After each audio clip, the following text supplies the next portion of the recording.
In today's video, I will teach you how to vectorize raster images easily using Photopea. Let's get started.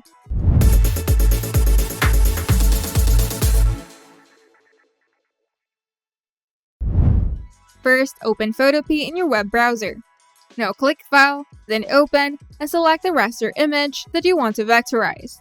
And you can also drag and drop the image directly onto the workspace. If necessary, you can make basic edits to your image. You can use tools like crop, eraser, or brightness and contrast adjustments to clean up the image and make it suitable for vectorization. Removing unnecessary backgrounds or objects will help create a cleaner vector image. And once you're done preparing your image, we're finally going to be able to vectorize the image. Start by going to Image, then Vectorize Bitmap. A dialog box will appear with various settings for vectorization. Choose the number of colors that you want in your vector image.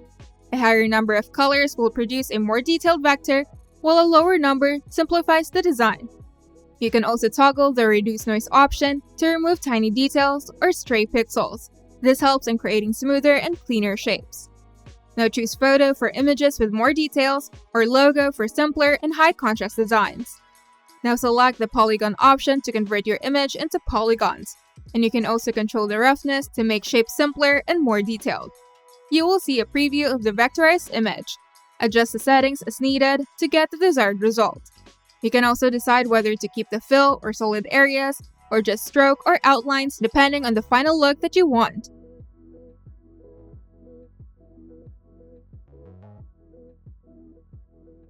And once you're happy with the preview, click OK to apply the vectorization. Your raster image is now converted into vector shapes. Now we're going to save your vector image. Start by going to File, then Export As, then SVG. This will save your image as a scalable vector graphic. You can also customize settings like image quality and dimensions before exporting. Then click Save to download your vector image to your computer. And you're done. If you find this video helpful, make sure to leave a like and subscribe. And if you want to see more tutorials, turn on the notification bell to get notified whenever we upload new videos.